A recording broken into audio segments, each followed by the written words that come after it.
Hello learner, how are you? I wish to welcome you on board now today's lesson number 2. Lesson number 2 will continue with our discussion on the subject ethics. Here we will consider the subject ethics in general, the principles and the theories of ethics, and we will contextualize ethics to the process of managing organizations or companies by looking at corporate or business ethics for that matter. So, what is ethics generally?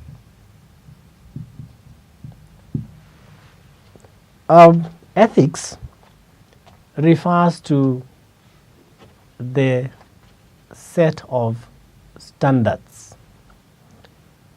or set of rules that govern human behavior.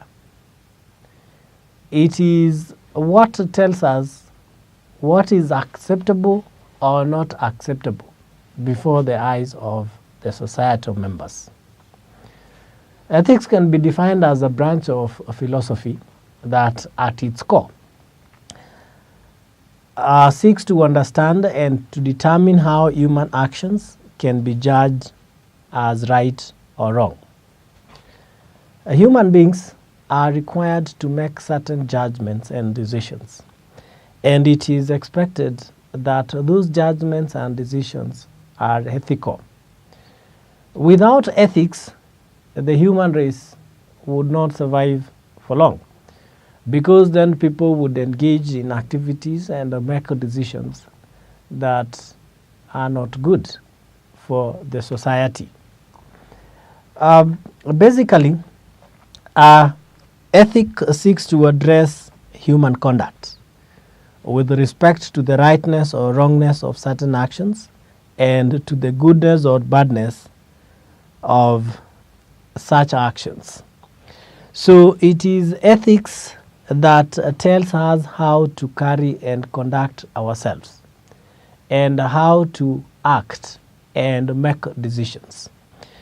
It is important for directors of organizations to have a good ethics, because with good ethics they are likely going to serve the larger society in the best way possible.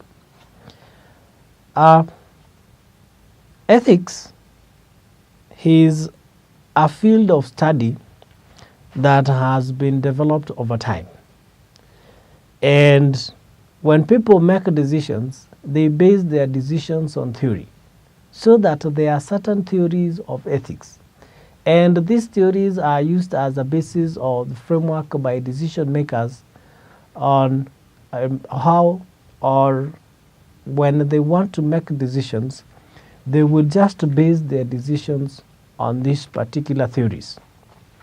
Which are the theories of ethics? Theories of ethics.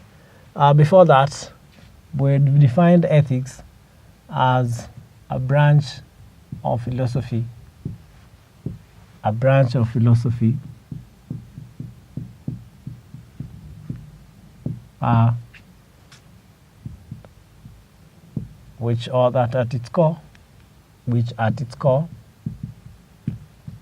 which at its core is concerned with human conduct.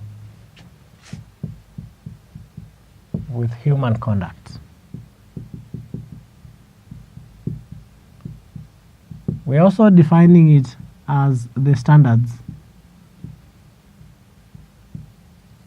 of right and wrong.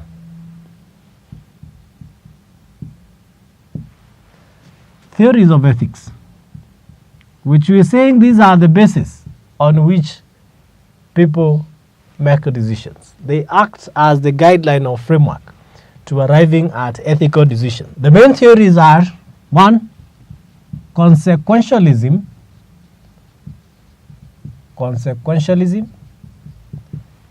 2, Kantian deontologism. deontologism.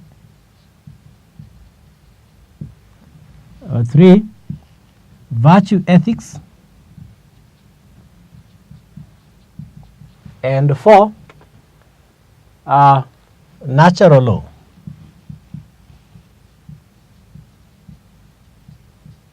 Natural law. What does the theory or the consequentialism theory hold? Or what is the argument behind the consequentialism theory or school? Basically,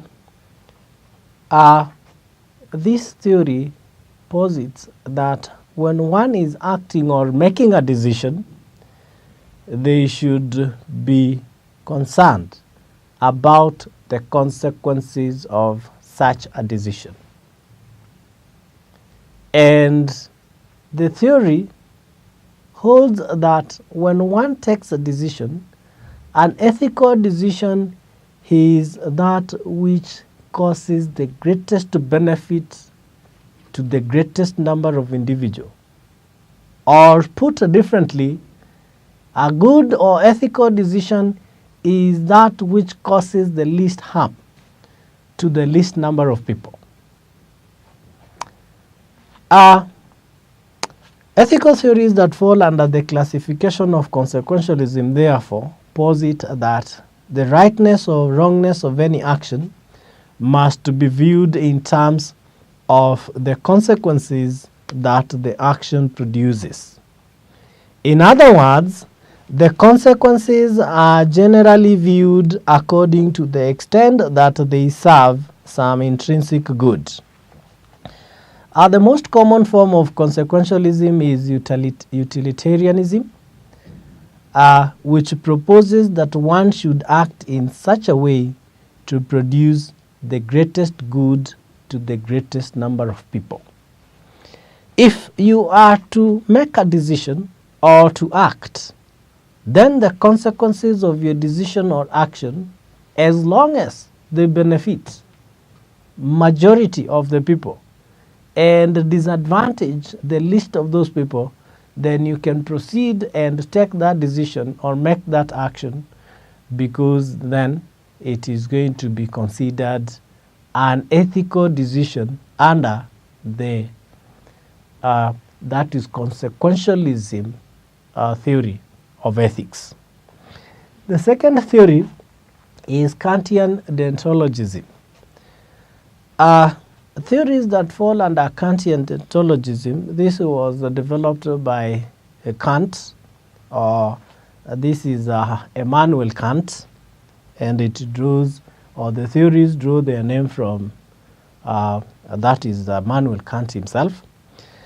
Theories under this theory, under this school, do not agree that the consequences of an action are important in decision making.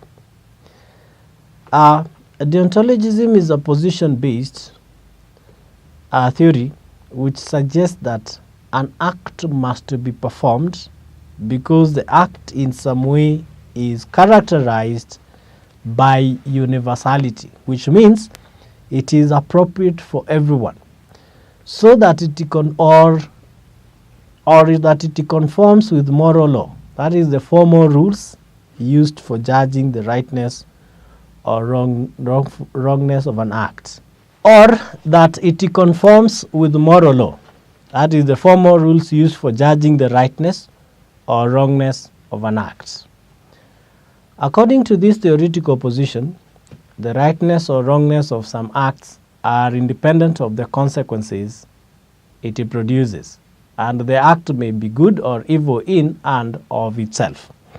What that means is, at times, some decisions or actions may not be considered right, but as long as that decision is acceptable, is universal, then it would cause no harm when one settles on that particular decision. The next set of theories is virtue ethics. And virtue ethics requires that a person is judged by their character rather than by an action that may deviate from their normal behavior. At times, people may do wrong acts, not because it is by their very nature to engage in bad deeds or actions. So if a person at times undertakes an activity, makes a decision, or takes an action that deviates from acceptable standards, the virtue ethics requires that we shouldn't judge them or condemn them for that one particular act which has deviated from their norms. And instead, we should judge them based on their character as we know them. Then there is a natural law, which is the other theory of ethics. And this is a position that suggests that one may, through rational reflection on nature, especially human nature for that matter, discover principles of good and bad that can guide our actions in such a way that we will move towards human fulfillment or flourishing. This position holds the view that human beings have the capacity within themselves for actualizing their potential. Naturally, as we coexist with people, we are able to learn of what is good or bad naturally, and it is that knowledge or understanding that should guide us when acting or making particular decisions. In addition to the ethical theories, we also have ethical principles, and ethical principles are important in guiding decisions, especially where there is no code of ethics. Basically, they provide a generalized framework within which particular ethical dilemmas may be analyzed. The greatest problem facing decision making and taking action is ethical dilemma. An ethical dilemma is defined as a situation in which one has or is faced with several alternatives, or which may seem ethical.